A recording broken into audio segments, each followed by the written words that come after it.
Selamat datang di podcast SPR Sudut Pandang Remaja bersama host yang cantik, imut, pintar, keren, yaitu Hesti.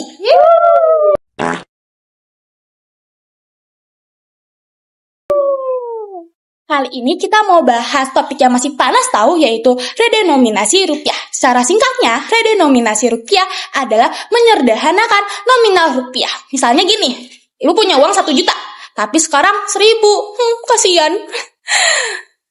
Kali ini, topik ini bakal rame tahu karena Menteri Keuangan baru, yaitu Pak Purbaya, ingin menjalankan rencana ini lagi, yaitu redenominasi rupiah. Kali ini gue gak sendirian. Gue bersama tamu-tamu yang keren dan spesial. Pertama dari Aliza.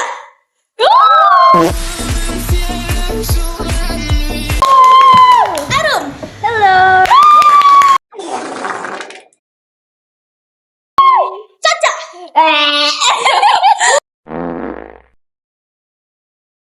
Dan Dinda.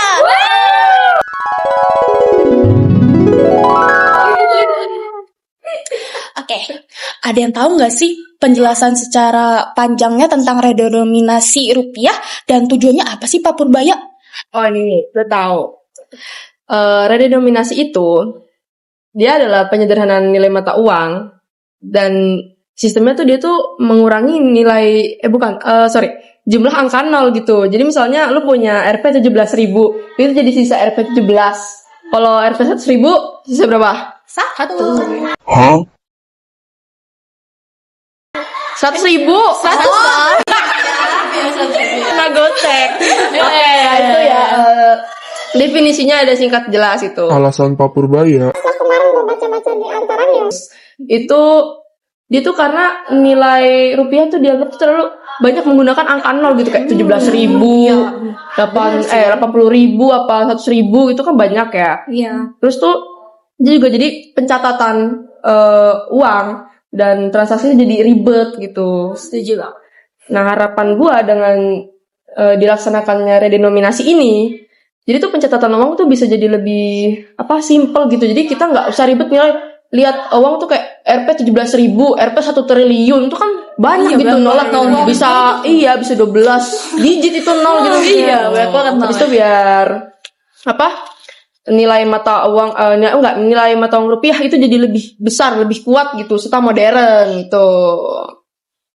Oh, ternyata itu loh alasan dan tujuannya. Ini waktu itu gue pernah denger nih, atau baca ya. Dulu waktu masa Menteri Keuangan Sri Mulyani mau melaksanakan rencana redenominasi uang. Gue tahu jadi emang benar Ibu Sri Mulyani waktu saat menjabat menjadi Kementerian Keuangan, dia pernah mengusulkan hal itu, dan pemerintah juga udah merencanakan hal ini dari tahun 2010 dan muncul lagi pada tahun 2016.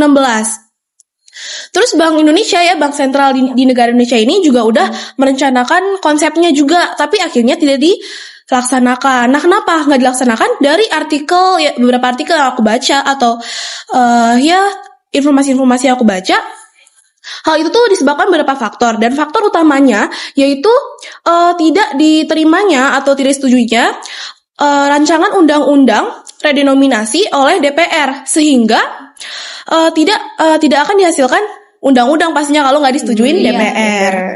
Nah, terus selain itu kondisi ekonomi di Indonesia pada masa itu juga tidak stabil, di mana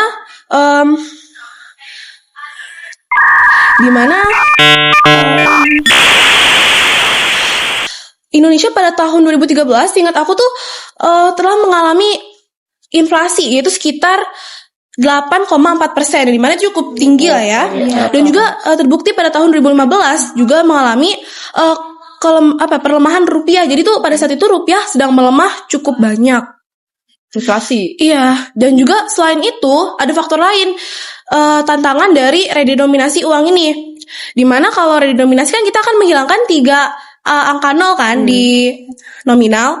Nah, itu pasti artinya di harga setiap barang yang dijual, terus mesin kasir, aplikasi pembayaran dan nota belanja itu pastinya harus diganti dong, dan diganti ini tuh membutuhkan anggaran yang cukup besar dan juga waktu yang cukup lama untuk sosialisasi ke masyarakat Indonesia yang cukup besar atau cukup banyak, bukan cukup lagi sih, emang banyak ya, berat 100 juta gitu kan. Jadi alasan-alasan itulah yang menyebabkan redenominasi uang ini tidak dilaksanakan pada saat jabatan Ibu Sri Mulyani menjadi Kementerian Keuangan. Jadi bukan karena Ibu Sri Mulyani ini salah langkah, tapi karena banyak hambatan dari segi politik, ekonomi, dan teknis yang belum siap. Begitu sih kalau yang dari aku baca. Tuh, gitu guys alasannya. Jadi jangan nyalain pemerintahan doang ya. Bikin logik dong. Masa nggak logik? Mindset. Setiap rencana atau sistem pasti kan ada dampak-dampaknya nih. Misalnya nih kalau ini beneran berhasil nih di Indonesia, rencana ini apa ya dampaknya? Jadi yang pasti nih ya, redenominasi itu ada dampak positif dan negatifnya dong. Jadi di sini gue bakal ngebahas dari sisi positifnya terlebih dahulu. Jadi nih yang pertama, transaksi keuangan itu akan lebih simple ya. Terus karena kan angkanya itu nggak bakal kebanyakan digit kan, jadi lebih simple lah pokoknya kan. Kalau misalkan mau ketika kalian tuh mau bayar atau cek harga gitu-gitu kan jadi lebih simple gitu. Jadi lebih cepat juga kan, dan itu tuh ada kecil kemungkinan ada salah hitung juga. Terus yang kedua, redenominasi ini juga bisa ningkatin martabat Indonesia di mata internasional juga. Coba nih ya kita bayangin bareng-bareng. Kan $1 itu sama dengan 17.000 kan. Nah, nanti jadi $1 itu sama dengan Rp17 gitu. Jadi ini kan kayak kelihatan lebih gagah Kecil gitu. Iya, jadi kelihatan lebih gagah, dan itu bakal bisa bikin investor luar ini percaya sama ekonomi kita. Tarik gitu. Iya, bener banget. Terus gue akan ngebahas dampak negatifnya ya. Boleh Pak. Jadi yang pertama ini ada potensi harga-harga naik kalau misal nggak diawasin dengan ketat. Misalnya barang yang tadinya itu harganya itu 5.800 rupiah ya. Nanti kan kalau setelah redenominasi kan bakal jadi Rp 5,8 kan. Nah, pas itu ada beberapa penjual yang mikir kayak apa gue naikin harganya aja kali ya jadi Rp6 kan, jadi dibulutin gitu kan. Nah ini tuh bakal ningkatin inflasi gitu, makanya pengawasan pemerintah itu tuh penting banget gitu. Harus banget ya. Kecurangan gitu. Bener banget. Pemerintah bertanggung jawab. Wah. Nah yang kedua, biaya penyesuaian juga bisa bikin pengusaha itu keberatan. Mereka kan harus mengatur ulang sistem, administrasi, dan segala macam deh pokoknya gitu kan.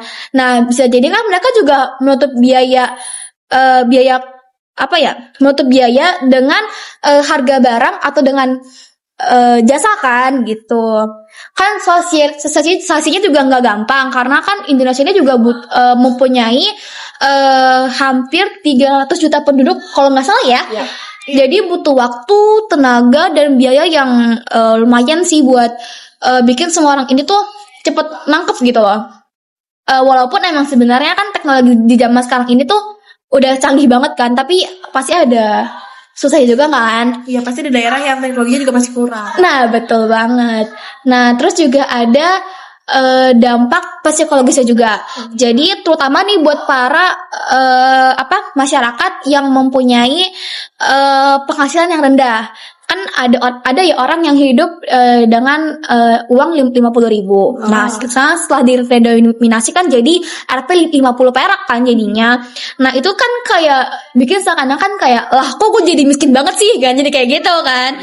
Nah, ini juga ada penjelasan dari Prof. Wasiatur Rahma dari Unair ya.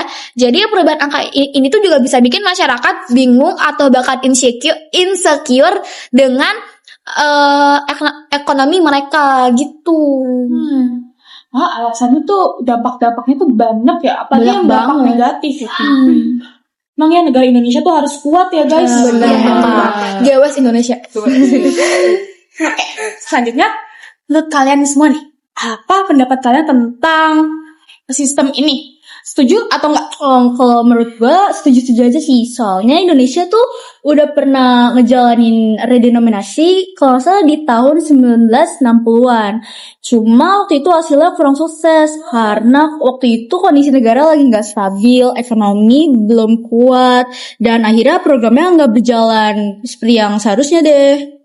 Nah, dari pengalaman itu harusnya bisa jadi bahan belajar buat sekarang. Kalau redenominasi mau diterapkan tahun depan, semoga persiapannya lebih matang. Amin. Situasi ekonomi kita juga semoga udah lebih siap. Amin. Komunikasinya juga semoga juga lebih jelas. Karena kalau bisa sih pemerintah dari jauh-jauh hari itu udah mensosialisasikan lagi ke masyarakat, terutama masyarakat pedesaan, biar nggak ada misinformasi atau kesalahan yang tahun lalu nggak keulang lagi. Ada nggak menurut kalian yang lain? Setuju atau enggak? Aku sih setuju ya sama pendapat si Arum, karena kan memang untuk melaksanakan program seperti ini atau kebijakan seperti ini memang butuh yang namanya tuh Sistem pemerintah tuh emang harus memiliki peran penting ya. Pemerintah emang memiliki peran penting, jadi ya Ada yang lain nggak? Dan mungkin nggak setuju? Enggak sih, setuju semua sih. Karena tadi sesuai yang udah disampaikan sama Selsa dan Arum itu, peran pemerintah emang penting. Sama kata Dinda juga tadi, ya pokoknya gitulah. Udah bener kok semua poin-poin yang disampaikan.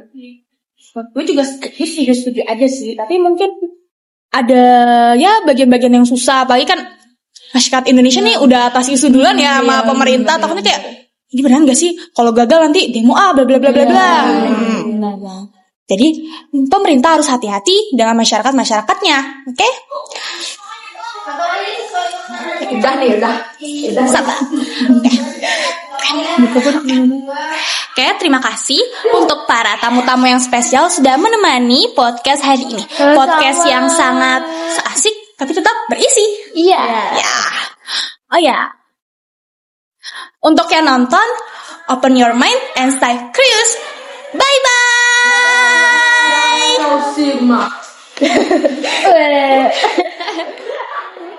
Bye. Mati.